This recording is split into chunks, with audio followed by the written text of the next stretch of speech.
நாடி வருவோருக்கு ஆரோக்கியம் அளித்து வரும் அருள் நாயகியாக விளங்கும் ஆரோக்கிய அன்னை பற்றி, வேளாங்கண்ணி அன்னை பற்றி சிந்திப்போம். ஆரோக்கிய மாதாவே, உமது புகழ் பாடி துதித்திடுவோம், இந்நாளும் பாடி துதித்திடுவோம். ஆரோக்கிய மாதாவே, உமது புகழ் பாடி துதித்திடுவோம், இந்நாளும் பாடி துதித்திடுவோம். மரியா என்பதற்கு கடலின் விண்மீன் என்று பொருள். கடலில் ஆபத்தில் தத்தளிக்கும் மக்களை கரை சேர்க்கும் விண்மீனாகவும், கப்பலில் பயணம் செய்வோரின் பாதுகாவலியாகவும் அன்னை விளங்குகின்றாள். இப்பெயர் அவளுக்கு பொருத்தமே. இந்தியாவின் தமிழகத்தின் நெற்களஞ்சியமாக திகழ்ந்த தஞ்சை மாவட்டத்தின் கடலலை தாளாட்டும் கடற்கரை அருகே அமைந்திருந்ததுதான் வேளாங்கண்ணி என்கின்ற ஓர் அழகிய ஊர். அவ்வழகிய ஊரின் ஒரு புறம் அண்ணாப்பிள்ளை வீதி இருந்தது. அவ்வீதியில் ஒரு குளம் இருந்தது. அக்குளத்தின் அருகில் நிழல் தரும் ஆலமரம் ஒன்று குடை பிடித்தாற்போல் கிளை பரப்பி நின்றது. கோடையில் வழிப்போக்கர்கள் பலரும் அம்மரத்தடியில் தங்கி ஓய்வெடுத்து செல்வது வழக்கம். நாகையில் இருந்த பண்ணையார் ஒருவருக்கு பால்கார சிறுவன் ஒருவன் தினமும் பால் கொடுத்து வந்தான். அச்சிறுவன் வழக்கம் போல ஒரு நாள் தலையில் பால் செம்புடன் அவ்வழி வந்தான். சுட்டெரிக்கும் வெயில் காரணமாக ஓய்வெடுக்கும் பொருட்டு ஆலமரத்தடியில் அமர்ந்து கொண்டான். குளத்து நீரை பருகி தாகம் தணித்து கொண்டான். குறித்த நேரத்தில் பால் கொண்டு போய் கொடுக்க வேண்டியது அவன் பொறுப்பு. வெயிலின் கொடுமையால் சற்று அதிகமாகவே ஓய்வெடுத்தான். பின் தென்றல் காற்றின் சிருங்கார மேன்மையில் அவன் நீண்ட நேரம் கண்ணயர்ந்து விட்டான். அப்போது அழகெல்லாம் ஒருங்கே அமைய பெற்ற தேவலோக பெண் ஒருவர் தன் கரங்களில் அழகிய குழந்தையை ஏந்தியவாறு அங்கு காட்சி அளித்தார். அது கண்டு சிறுவன் திடுக்கிட்டு எழுந்து அமர்ந்தான். கண் இமைக்காமல் அவரை பார்த்தான். பேசுவதற்கு அவனுக்கு வார்த்தைகள் வரவே இல்லை. அக்காட்சியை கண்ட அவன் கரங்களை குவித்து வணங்கினான். உடனே அப்பேரழகு மங்கை அச்சிறுவனை நோக்கி கைகளை நீட்டினான். உடனே சிறுவன் குவளையில் இருந்த பாலை கொடுத்தான். அதை அத்திருமங்கை தன் மைந்தனுக்கு பருக கொடுத்தார். பாலகன் தன் செம்பவள வாய் திறந்து பாலை பருகினான். பால் கொடுத்த சிறுவனை பார்த்து புன்னகை சிந்தினான். நன்றி பெருக்காள் அவ் அருள் நங்கை சிறுவனை பார்த்து புன்னகை புரிந்தாள். அது கண்டு சிறுவன் நெகிழ்ந்தான். பால் குவளையினை அவ்வருள் நங்கையிடமிருந்து பெற்று கொண்ட போது பால் குவளையில் இருந்த பால் குறைந்திருந்ததை கண்டான். அந்நேரம் அவ் அருள் நங்கை பாலகனுடன் அவ்விடத்தை விட்டு அகன்றார். மகிழ்ச்சியிலிருந்து மீண்ட அவன் பண்ணையாருக்கு என்ன பதில் சொல்வது என்று கலங்கினான். நடப்பது நடக்கட்டும் என்ற துணிவோடு நாகை நோக்கி பயணமானார். நாகையில் பண்ணையார் தன் வீட்டு திண்ணையில் போடப்பட்டிருந்த கட்டிலில் அமர்ந்திருந்தார். பண்ணையார் மனைவி பால்கார சிறுவன் இதுவரை பால் கொண்டு வரவில்லை என்று தன் கணவரிடம் கூறினார். காரணம் புரியவில்லையே என்று இருவரும் குழம்பிக் கொண்டிருந்தனர். அப்போது சிறுவன் அங்கு வந்து சேர்ந்தான். சிறுவன் காலதாமதமாக வந்ததை கண்டதும் பண்ணையார் மனைவி ஆத்திரம் கொண்டார். அச்சத்துடனும் அடக்கத்துடனும் பால் குவளையை வைத்துவிட்டு சிறுவன் ஓரமாக ஒதுங்கி நின்றார். பண்ணையார் பால் குவளையில் அதன் மூடியை மெதுவாக திறந்தார்.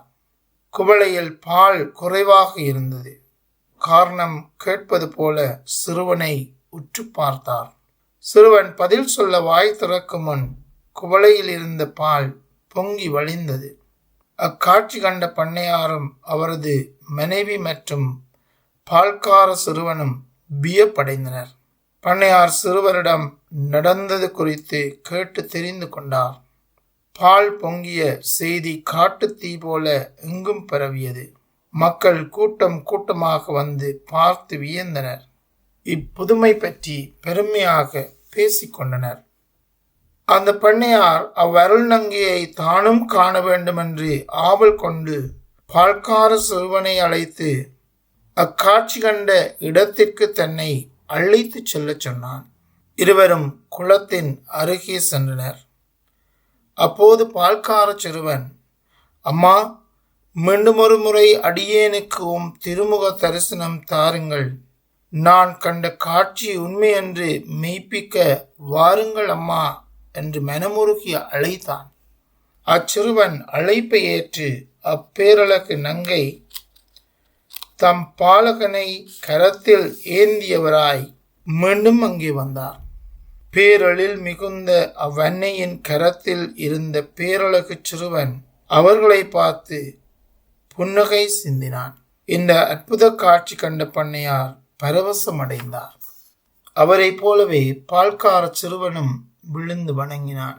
அப்போது அருள் நிறைந்த அந்த அன்னை தாம் திருமகனுடன் புன்னகை சிந்தி அங்கிருந்து மறைந்தார். அப்பேரின்ப காட்சி கண்டு பண்ணையார் அகமகிழ்ந்தார். பாசமுடன் அச்சிறுவனை தழுவிக்கொண்டார். இச்செய்தி 4 திசைகளிலும் பரவின. பண்ணையாருக்கும் பால்கார சிறுவனுக்கும் காட்சி அளித்தது அன்னை மரியாவும் அவர் தம் திருமகன் ஜேசு பாலகனும் தான் என்பதை அனைவரும் அறிந்தனர். அந்த மகிழ்ச்சியின் காரணமாக அன்னை காட்சி தந்த குளத்திற்கு மாதா குளம் என்று பெயர் சூட்டினர். அத்திரு குளத்தின் நீரை பருகியவர்கள் நோய் நீங்கும் வரம் பெற்றனர். அக்குளம் இன்றும் வற்றாத நீர் அளித்து நாடி வருபவர்களுக்கெல்லாம் நலமளிக்கும் நம்பிக்கையாய் இருந்து வருகின்றது. இது வேளாங்கண்ணி பகுதியிலே அன்னை மரியாள் கொடுத்த முதல் காட்சியாக இருக்கிறது. வேளாங்கண்ணி கிராமத்தில் விதவை தாய் ஒருவர் இருந்தார். அவருக்கு பிறவியிலேயே கால் ஊனமான ஒரு மகன் இருந்தான். தனது குடும்பத்தின் வறுமையை போக்க அவள் ஒரு பசுவை வளர்த்து வந்தாள். அந்த பசுவின் பாலில் இருந்து மோர் தயாரித்து அதனை விற்று அதிலிருந்து கிடைத்த வருவாயை கொண்டு தன் வாழ்வை நடத்தி வந்தார். நடுத்திட்டு என்பது ஊருக்கு வெளியே இருந்த ஓர் உயரமான நிலப்பகுதியாக இருந்தது. அங்கு பசுமையான சில மரங்கள் ஓங்கி உயர்ந்து வளர்ந்து நின்றன. அது அவ்வழியே செல்வோர் வெயிலின் பொம்மை தாங்க முடியாதவர்கள் ஓய்வெடுத்து செல்லும் இடமாக இருந்தது. அதனால் அவ்விடம் அவர்கள் மோர் விற்பதற்கு ஏற்ற இடமாக விளங்கியது. வழக்கம் போல அன்றும் அந்த விதவை தாய் மோர் தயாரித்து மோர் பானையில் ஊற்றினார். அதனை ஒரு கூடை பட்டியில் வைத்து தலையில் தூக்கி வைத்து கொண்டார். ஆதரவாக மகனின் கரத்தையும் பற்றி மெதுவாக நடுத்தட்டிற்கு அழைத்து சென்றார். நடுத்தட்டில் வழக்கமாக மகனை அமரச் செய்வது போல அன்றும் மரநிழலில் அமரச் செய்தாள். மகனுக்கு சில அறிவுரைகளையும் ஆலோசனைகளையும் கூறிவிட்டு வீட்டிலுள்ள வேலைகளை செய்வதற்காக வீடு நோக்கி விரைந்தாள். மோர் பானையின் மீது மூடியையும் அளவு செம்மினையும் வைத்துவிட்டு மோர் வாங்குவதற்கு யாரேனும் வரமாட்டார்களா என்று அவன் ஏக்கத்தோடு காத்திருந்தான். அப்போது அங்கே பேரொளி ஒன்று தோன்றியது. அப்பேரொளியின் நடுவே முழுமதி போல் பேரழகு மங்கை பூமியில் வந்து இறங்கினார். அவரது அழகிய திருக்கரத்தில் பேரழகு குழந்தை ஒன்று புன்னகைத்து கொண்டிருந்தது. பேரழகு பெட்டகமான அந்த அன்னை தன் குழந்தையை பார்த்து இதழ் அவிழ்ப்பது போன்று புன்னகைத்தவராக ஊனமுற்று அம்மைந்தனை நோக்கினார். அப்பார்வைப்பட்ட பரவசத்தில் அவ்விதவை தாயின் தவ புதல்வன் மனம் குளிர்ந்தான். அந்த ஒப்பில்லாத காட்சியின் தன்னிலை மறந்தான்.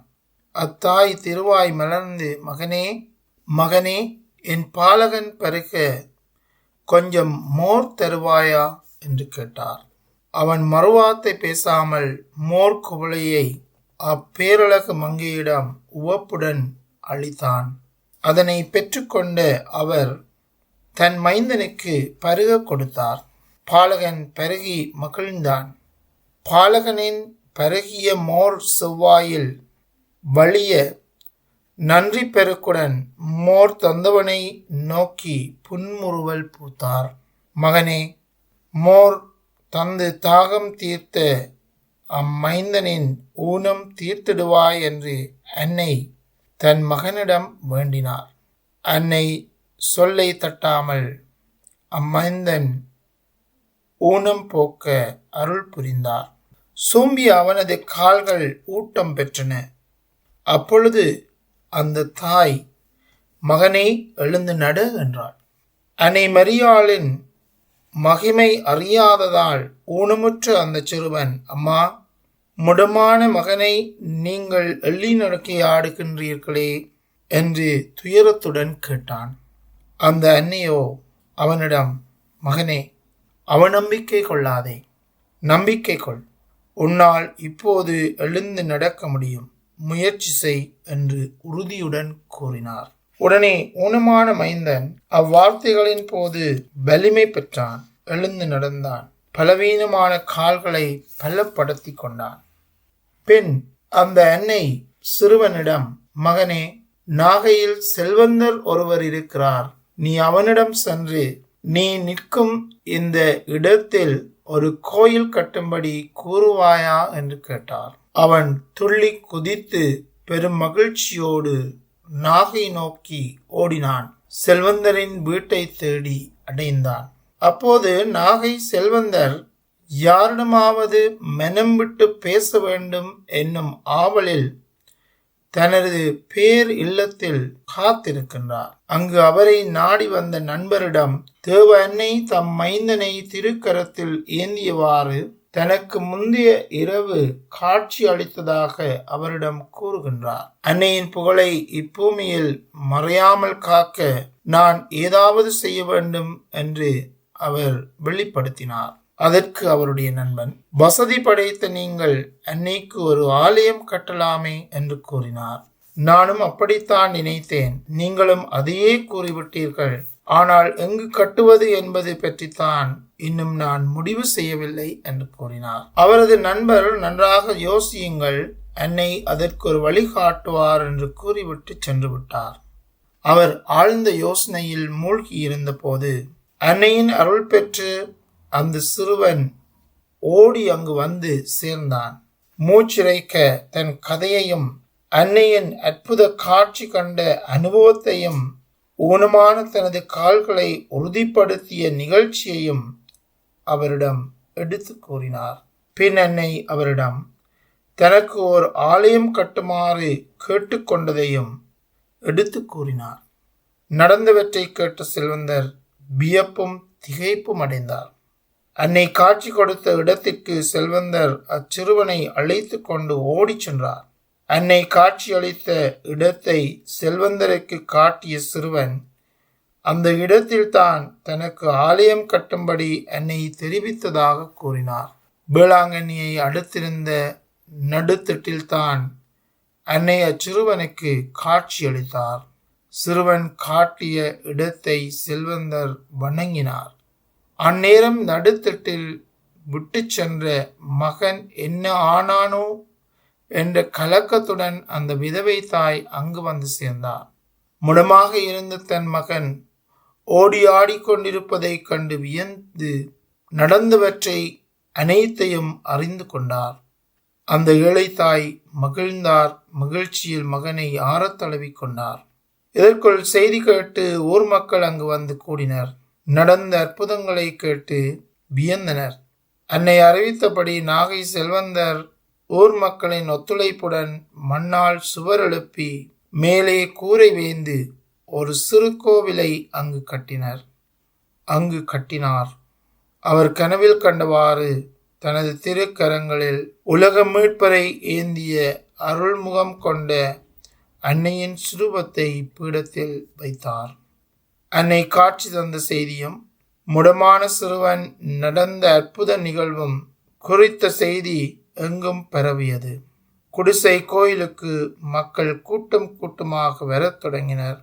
துயரத்தோடு அன்னையை நாடி வந்தவர்கள் மகிழ்ச்சியோடு திரும்பிச் சென்றனர். நாடி வந்தவர்களுக்கு ஆரோக்கியம் அளித்து வரும் அந்த அருள் நாயகியை அம்மக்கள் ஆரோக்கிய அன்னை என்று செல்லமாக அழைத்து வந்தனர். அந்த அன்னையைத்தான் வேளாங்கண்ணி அன்னை என்றும் இன்று வரை அழைத்து வருகின்றனர். நீண்ட தூரம் நடந்து கூட யாத்திரை செய்கின்றனர்.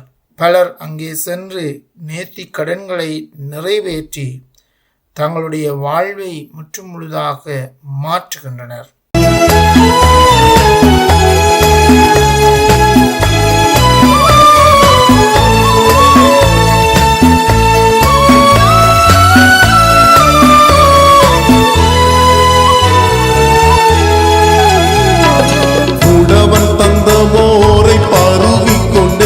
அவன் குறைகளை நீக்கிட நினைத்தாயே.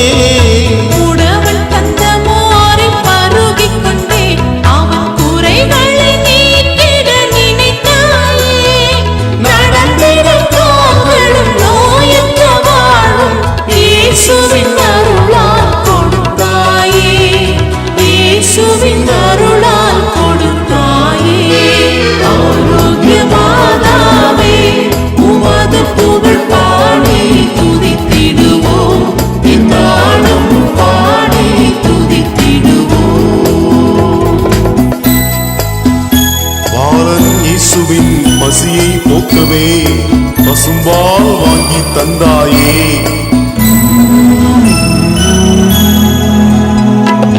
பாலன் இயேசுவின் பசியை போக்கவே பசும்பால் வாங்கி தந்தாயே.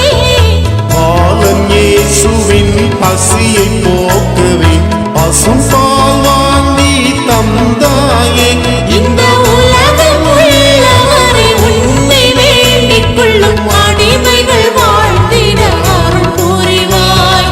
அடிமைகள் வாழ்ந்திட அருள் புரிவாய். ஆரோக்கிய மாதாவே உமது புகழ் பாடி துதித்திடுவோம். இந்நாளும் பாடி துதித்திடுவோம். சக்தி விளங்கும் உந்தன் தரிசனம் கிடைத்தால் சஞ்சலம் யாவும் தீர்ந்திடுமே. சக்தி விளங்கும் உந்தன் தரிசனம் கிடைத்தால் சஞ்சலம் யாவும் தீர்ந்திடுமே. சக்தி விளங்கும் உந்தன் தரிசனம் கிடைத்தால் சஞ்சலம் யாவும் தீர்ந்திடுமே. பக்தியுடன் உன்னை பணிந்து போற்றுபவர் வாழ்வினிலே இன்பம் நிறைந்திடுமே.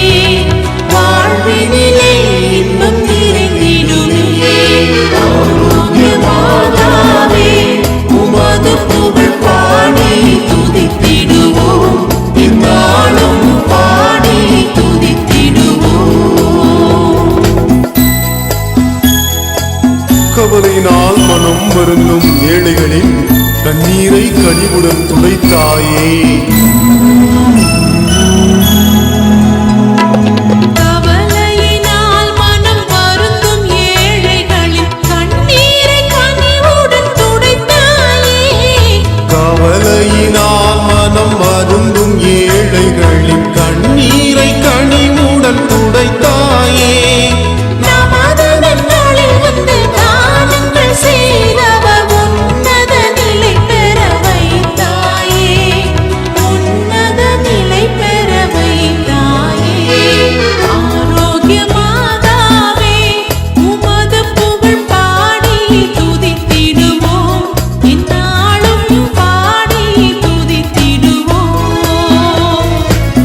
இந்த அன்னையினுடைய இன்னொரு அற்புதம், போர்த்துக்கல் நாட்டைச் சேர்ந்த கப்பலில் வந்தவர்களுக்கு கிடைத்தது.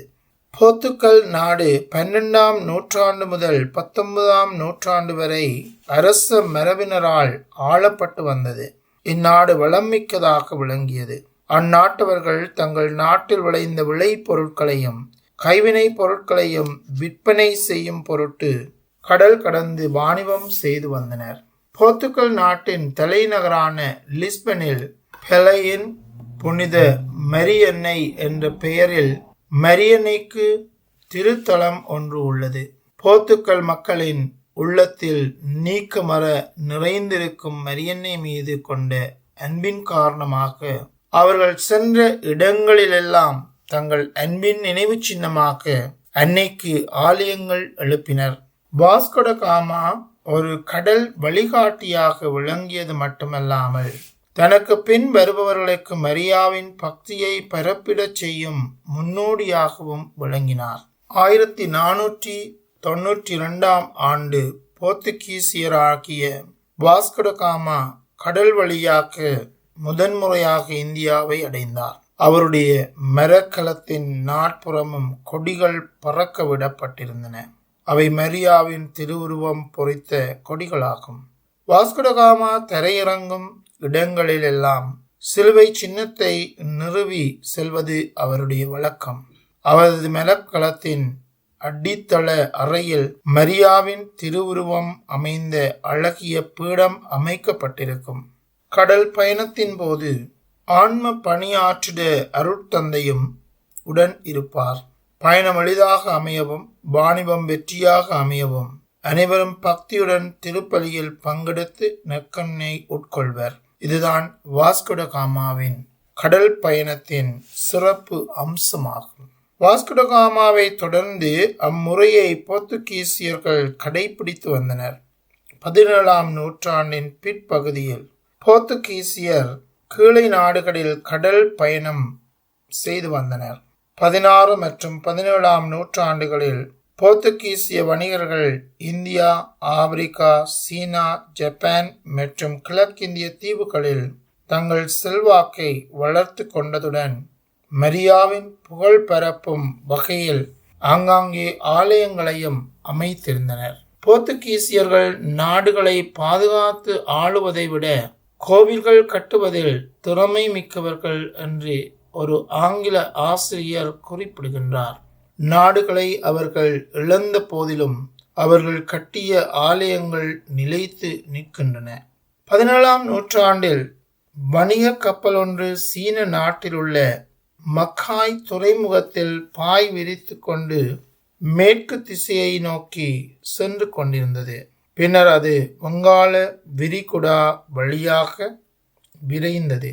கப்பல் மாலுமி திறமையாக சுக்கானை செலுத்தி கொண்டிருந்தார். அந்த கப்பல் வங்க கடலில் புகுந்து விட்டது என்றவுடன் இனி இலங்கைக்கு விரைந்து சென்றுவிடலாம் என்று கூறி மகிழ்ந்தனர். திடீரென வானில் கருமேகங்கள் திரண்டன. காற்று வேகமாக வீசியது. அலைகள் ஓங்கி உயர்ந்தன. தென்றல் புயலானது. கப்பல் கட்டுப்பாட்டிற்குள் நிற்காமல் காற்றடிக்கும் திசையெங்கும் சுழன்று கொண்டிருந்தது. கடல் நீர் கப்பலுக்குள்ளும் வர ஆரம்பித்தது. அதை வாரி வாரி இறைத்து கொண்டிருந்தனர். கப்பலில் பாய்கள் சுழற்காற்றில் கிழிந்துவிடும் நிலையில் இருந்தது. மாலுமிகளும் வணிகர்களும் செய்வதறியாது திகைத்து நின்றனர். கப்பலில் ஒவ்வொரு பகுதியாக சென்று பழுது பார்த்து கொண்டிருந்தனர். கப்பல் ஆலை கரும்பாக அலைக்கழிக்கப்பட்டது. அனைவருக்கும் அச்சம் மிகுந்தது. மடிய போகிறோம் என்னும் நிலையில் அனைவரும் மாதாவின் நினைவை பெற்று கொண்டனர். அனைவரும் கீழ்த்தளத்தினை நோக்கி ஓடினர். அங்கு அன்னை மரியா இறுக்கமே உருவமாக காட்சி அளித்துக் கொண்டிருந்தார். அந்த சுரூபத்தின் முன் அனைவரும் மண்டியிட்டு மாதாவிடம் உருக்கமாக செபித்தனர். அன்னை அவர்களின் சுபத்திற்கு செவி சாய்த்தார். கார் மேகங்கள் கரைந்து போயின. புயல் தென்றலானது. ஆர்ப்பரித்த அலைகள் அடங்கின. அதனை கண்ட அனைவரும் மகிழ்ச்சி அடைந்தனர். கருணை கரம் கொண்டு தங்களை காத்த அன்னைக்கு நன்றி கூறினர். பின் கரை தென்படவே மாலுமிகள் கப்பலை கரையோரமாக கொண்டு போய் நிறுத்தினர். கப்பலை விட்டு இறங்கியதும் கரையில் முழந்தாள் படியிட்டு நின்றபடி தேவ அன்னைக்கு தாழ்ச்சியுடன் நன்றி கூறினர். அப்போது அவர்கள் அங்கே குடிசைகள் இருப்பதை கண்டனர். அங்கிருந்த கிராம மக்கள் அவர்களுக்கு அங்கிருந்த குடிசை கோயிலை காட்டினர். அக்கோயிலுக்கு சென்ற அவர்கள் அன்னைதான் தங்களை அங்கு அழைத்து வந்திருப்பதாக உணர்ந்தனர். அன்னையின் கருணையையும் அன்பையும் போற்றினர். அன்னை செய்த உதவிக்கு கைமாறு கொடுக்க ஜென்மங்கள் கூட போதாது, ஆயினும் ஏதாவது செய்ய வேண்டும் என்று கருதினர். அன்னைக்கு ஓர் அழகிய ஆலயம் அமைப்பது என முடிவு செய்தனர். போர்த்துகீசியர்கள் அன்னையின் ஆலயத்தை அடைந்த தினம் செப்டம்பர் 8. அது அன்னையின் பிறந்த தினம். எனவே அந்நன்னாளை போற்றும் வகையில் புது கோயிலை உருவாக்க புறப்பட்டனர். 24 அடி நீளமும் 12 அடி அகலமும் கொண்ட சிறு மண்டப கோவிலை அவர்கள் கட்டி முடித்தனர். பின் அழகிய கோவிலை கட்டி கோவிலின் பீடத்தில் அன்னையின் அற்புத சுரூபத்தை நிறுவினர். போர்த்துகீசிய வாணிகர்கள் மறுமுறை அப்பக்கம் சென்றபோது சீனாவிலிருந்து அழகிய பீங்கான் ஓடுகளை கொண்டு வந்து அன்னையின் திருப்பீடத்தை அழகுபடுத்தினர். அந்த பீங்கான் ஓடுகளில் புதிய ஏற்பாட்டின் நிகழ்ச்சிகள் அழகான முறையில் ஓவியங்களாக தீட்டப்பட்டன. இவ்வாறாக அன்னையினுடைய இந்த திருத்தலம் வளர்ச்சி பெற்ற உயர்ச்சி பெற்ற நிகழ்வுகளை இந்த காட்சியினூடாக காண்கின்றோம். இன்று பல லட்சக்கணக்கான மக்கள் அன்னை வேளாங்கண்ணியின் திருப்பதி நோக்கி செல்கின்றார்கள்.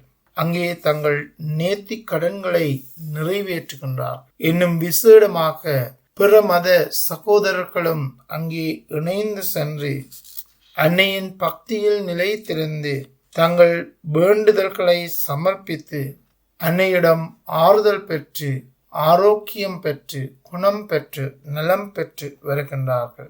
ஆகவே இந்த அற்புதங்கள் அன்னை மரியாள் ஆண்டவரின் தாயாக இருந்து மக்களின் குறை தீர்க்கின்ற அன்னையாக, தன் திருமகனிடம் பரிந்து பேசுகின்ற அன்னையாக திகழ்வதை வெளிப்படுத்துகின்றது. பிறவியிலேயே நடக்க முடியாதவனாக இருந்த அந்த சிறுவனை தன் திருமகனுக்கு கட்டளையிட்டு அவன் பிறவியிலேயே நடக்க முடியாதவன் என்ற அந்த இழிவை அகற்றி அங்கே புதிய வாழ்வை கொடுத்தார். ஆகவே அன்னையின் இந்த அற்புதங்களை உணர்ந்து கொள்வோம், நம் வாழ்வை உருமாற்றிக் கொள்வோம், இறைவனின் கருணையை பெற்றுக்கொள்வோம்.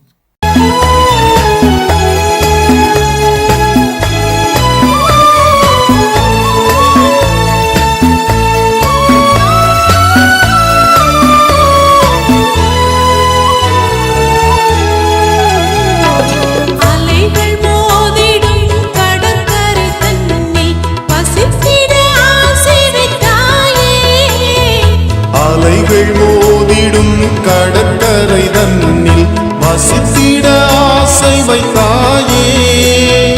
பலவித கலைகளும் பாரில் சிறந்திட அனைவருக்கும் துணை புரிந்தாயே. அனைவருக்கும் துணை புரிந்தாயே. ஆரோக்கியமாகவே உமது புகழ் பாடி துதித்திடுவோம். என்னாலும் பாடி துதித்திடுவோம். தேன் கமழும் சோலை சூழ்ந்து விளங்கும் வேளாங்கண்ணியில் அமர்ந்தாயே.